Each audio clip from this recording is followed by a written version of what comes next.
Bueno, ¿cómo les va? Hoy vamos a hablar de la axila, básicamente vamos a hablar del continente axilar.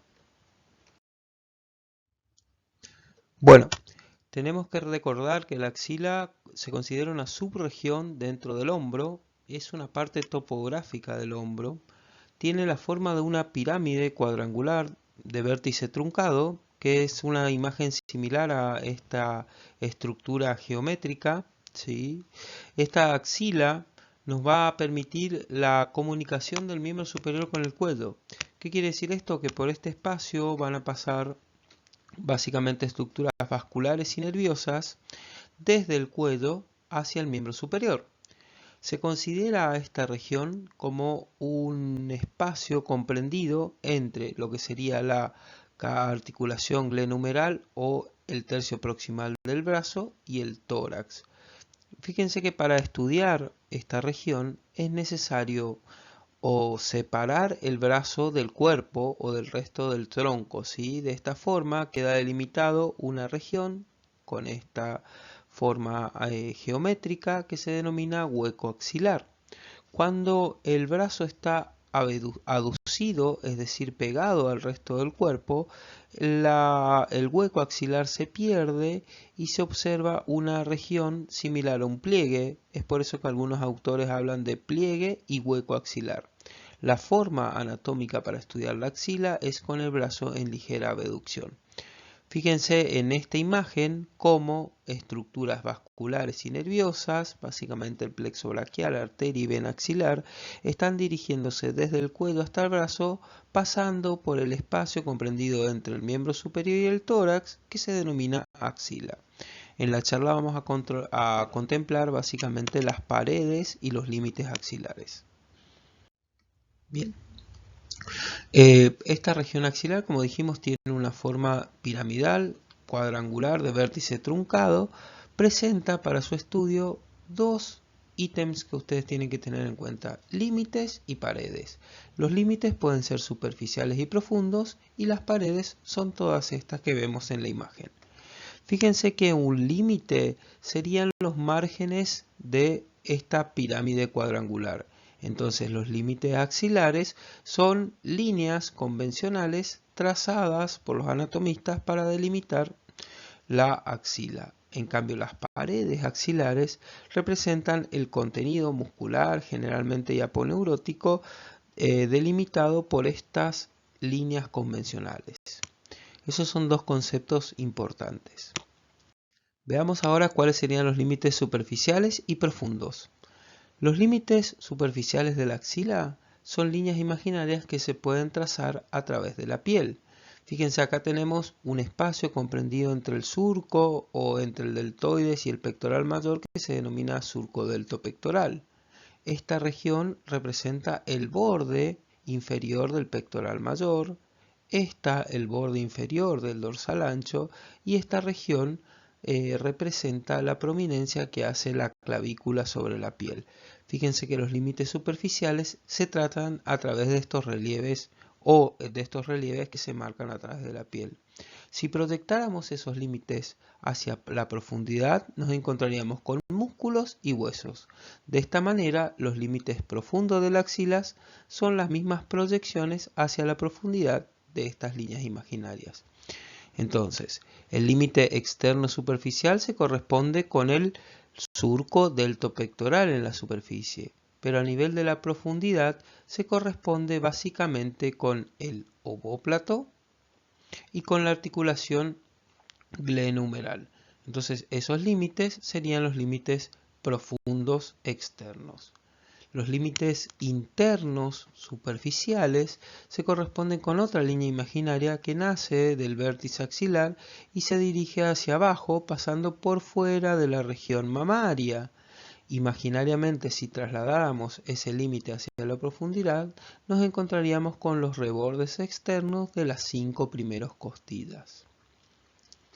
El límite inferior corresponde a los relieves o los relieves musculares que producen el pectoral mayor por adelante y el dorsal ancho por detrás.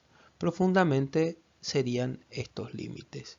Si unimos todos los límites, obtenemos una figura piramidal truncada, de vértice truncado, perdón.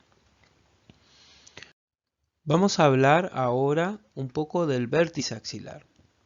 El vértice axilar superficialmente se encuentra en la parte superior de la clavícula y profundamente presenta todos estos relieves óseos. Superior y anterior encontramos a la clavícula.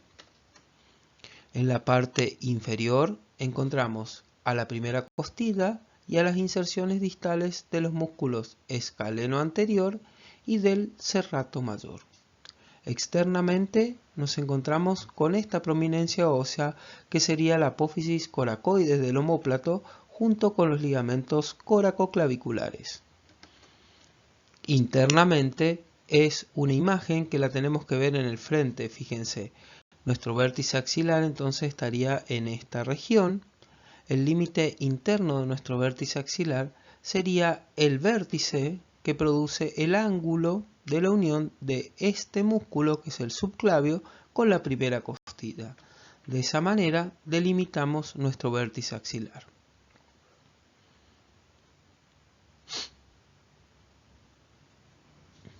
Fíjense que por el vértice axilar encontramos cómo el paquete vascular y nervioso de la axila está ingresando a esta región.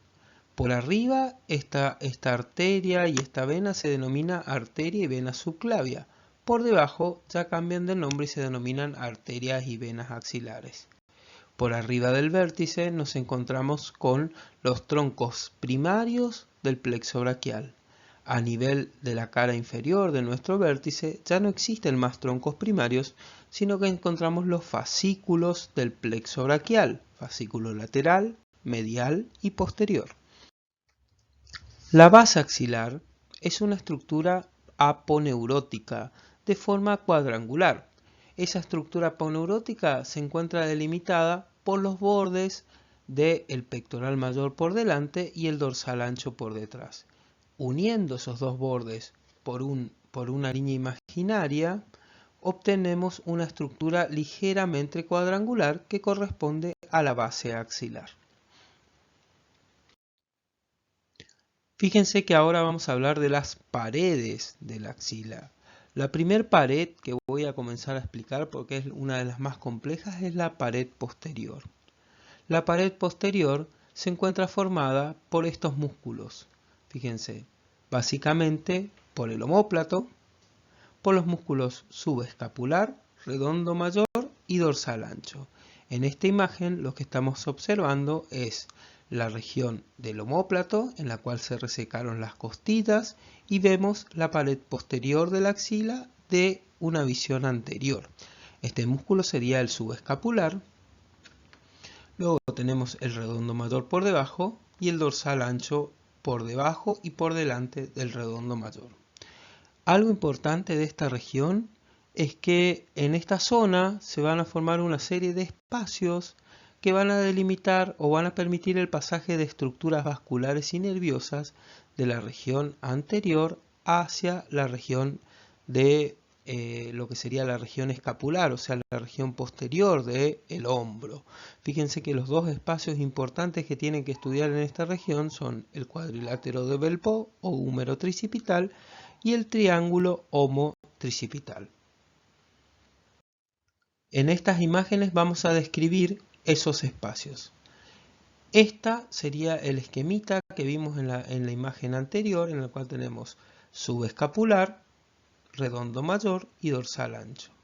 Con un poco más de detalle, acá tenemos el músculo subescapular, el músculo redondo mayor, el húmero. Estos músculos están seccionados y son básicamente el tendón del coracobíceps y el tendón del pectoral mayor. Por acá arriba observamos la clavícula y el músculo subclavio. En esta zona los ligamentos coracoclaviculares. Por debajo encontramos el tercio proximal del húmero. Fíjense qué pasan con los espacios en esta zona.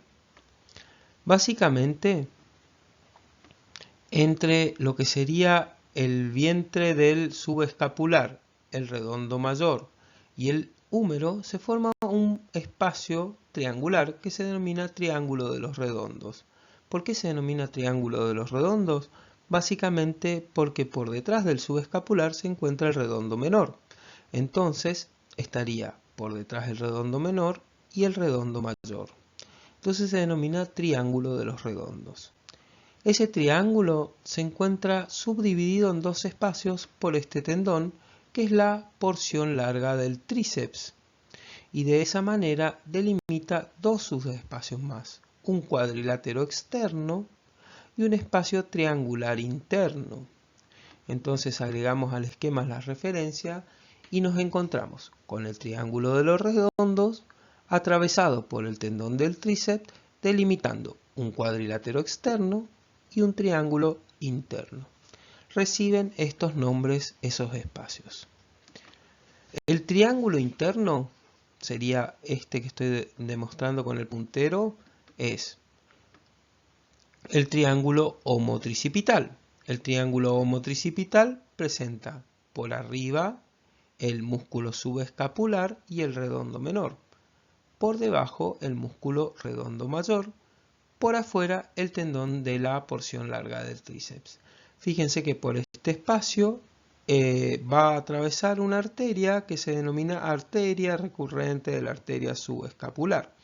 Básicamente esa arteria desciende por la cara anterior de esta fosa y envía una recurrente para irrigar la zona posterior de la escápula.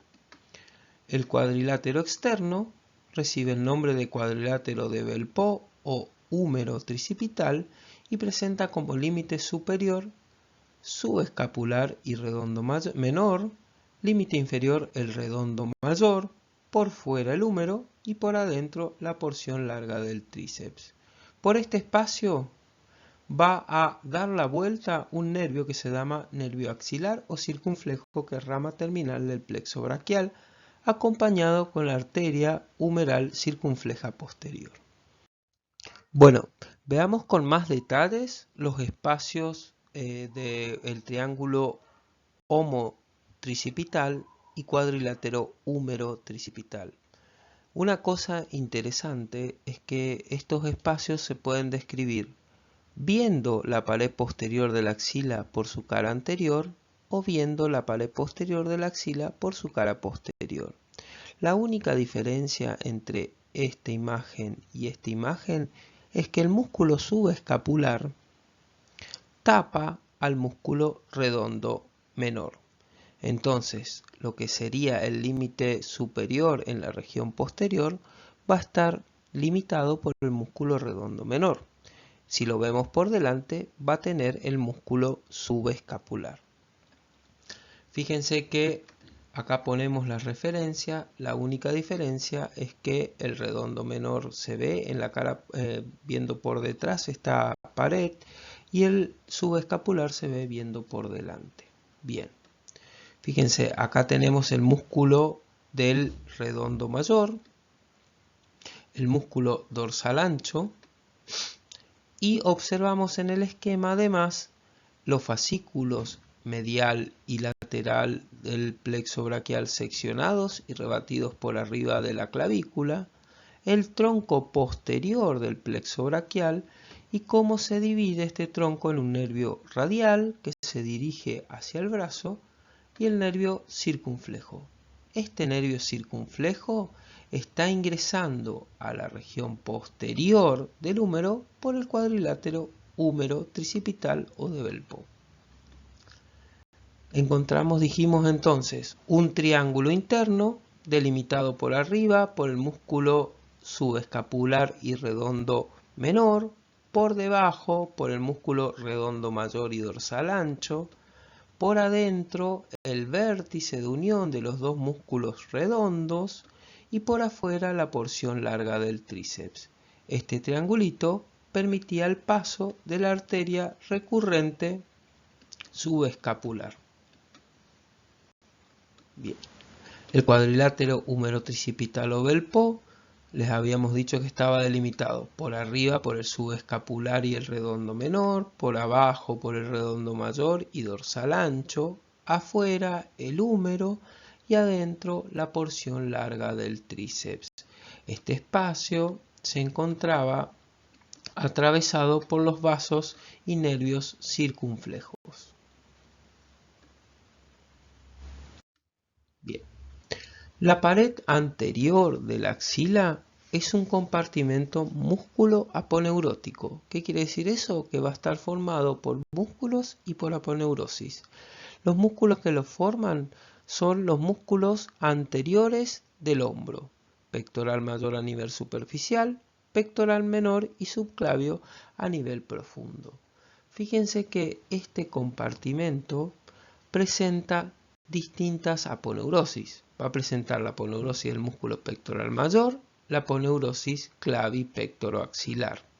Y esas aponeurosis me van a delimitar distintas celdas, que son las celdas anteriores al pectoral mayor, la celda interpectoral y por detrás de la aponeurosis el espacio axilar.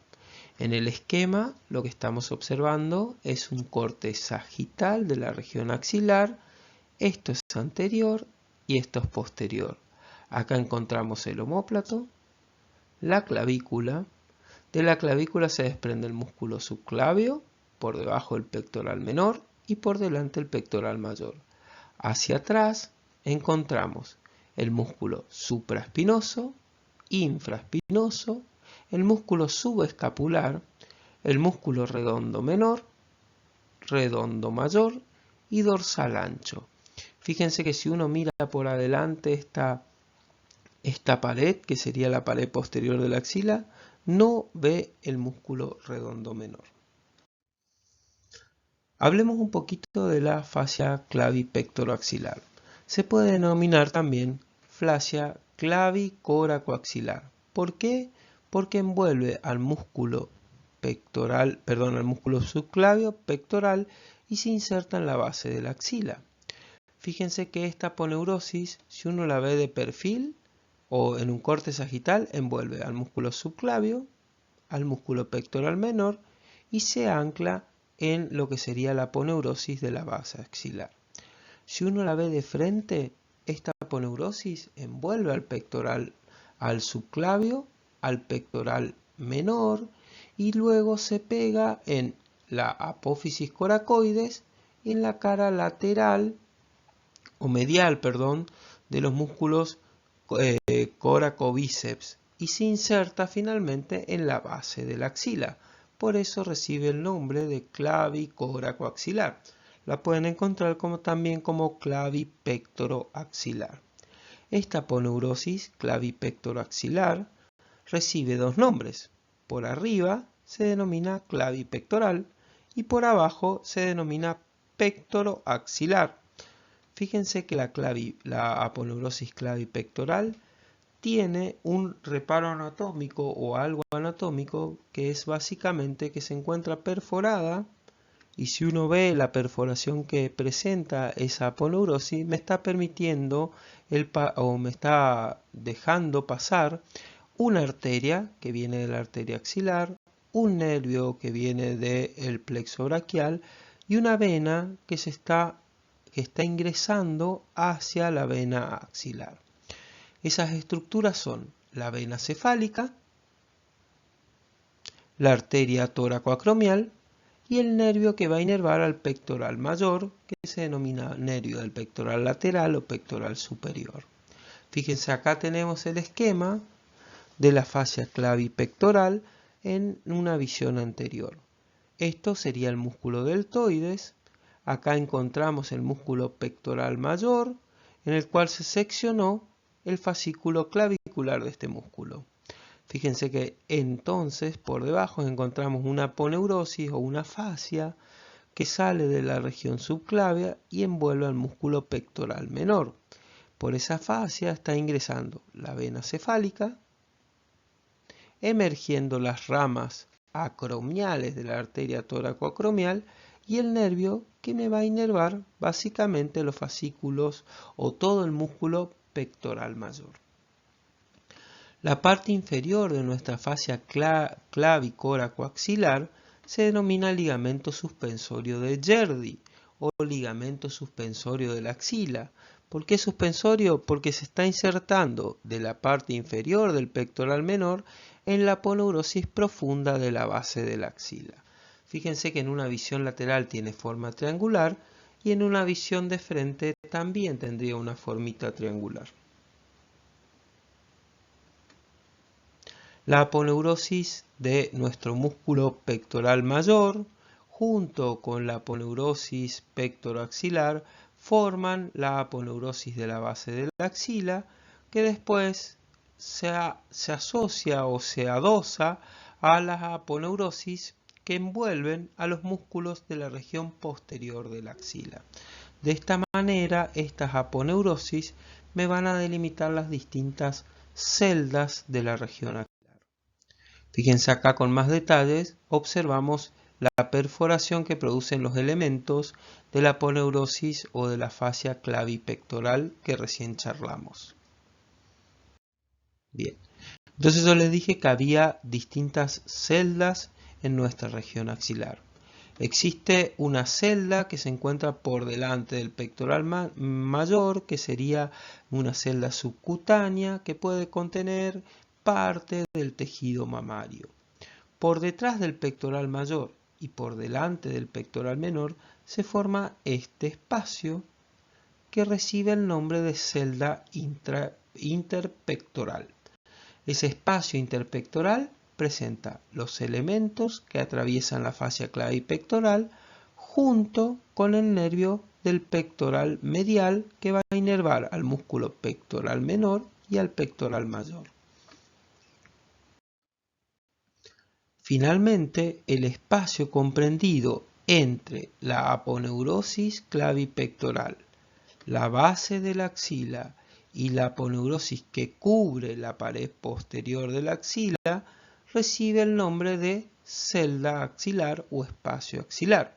En este espacio axilar es en donde nosotros vamos a encontrar la arteria axilar, el plexo braquial y los ganglios linfáticos axilares.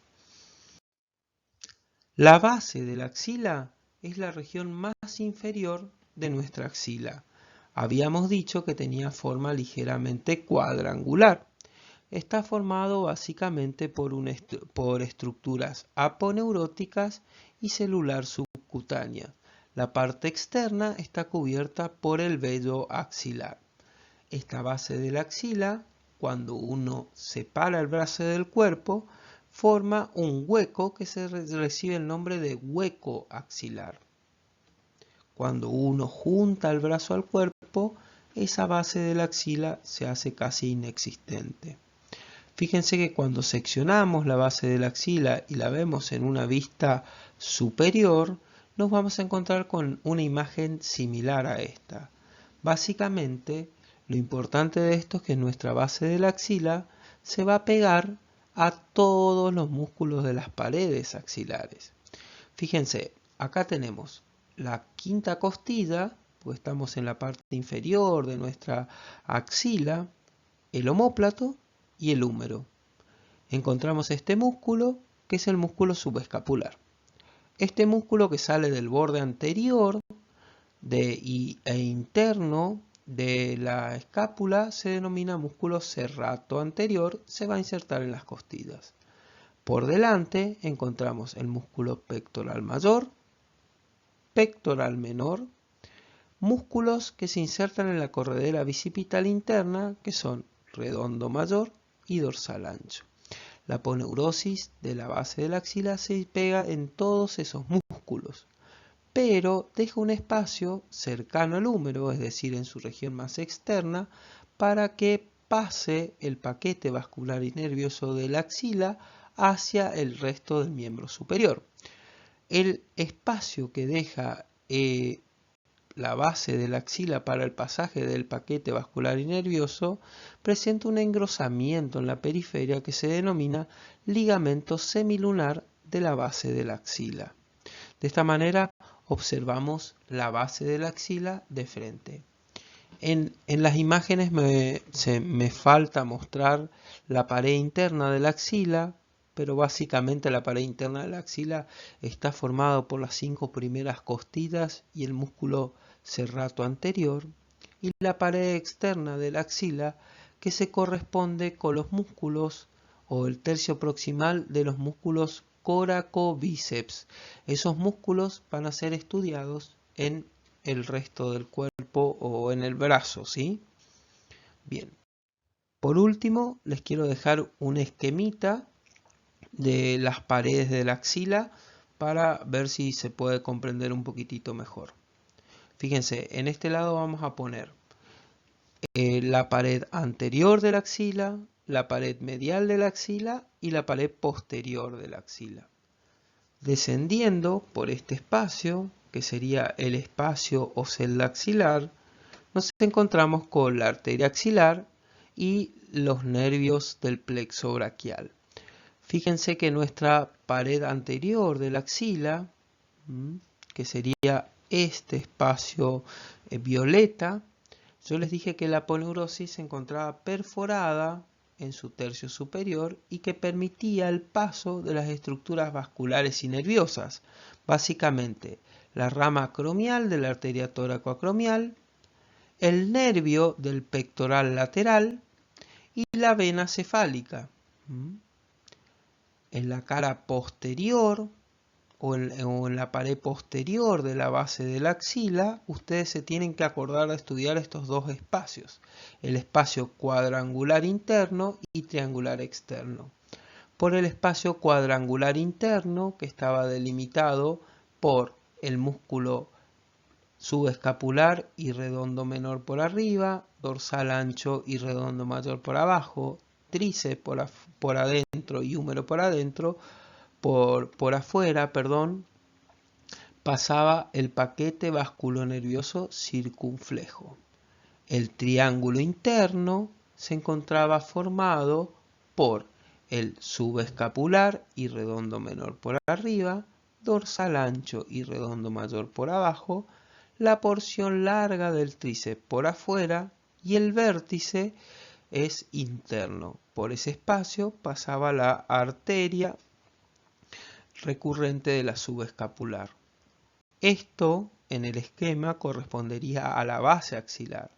La base axilar permite el pasaje de los vasos axilares y de las ramas terminales del plexo braquial hacia el resto del brazo, haciendo el ligamento semilunar de la axila. Fíjense que le agregamos la pared lateral y terminamos de formar la pirámide cuadrangular de base cuadrangular y de vértice truncado. Espero que esta clase les sirva para repasar continente de la axila. Si Dios quiere, más adelante vamos a estar subiendo el resto de los contenidos, básicamente arteria axilar y plexo braquial.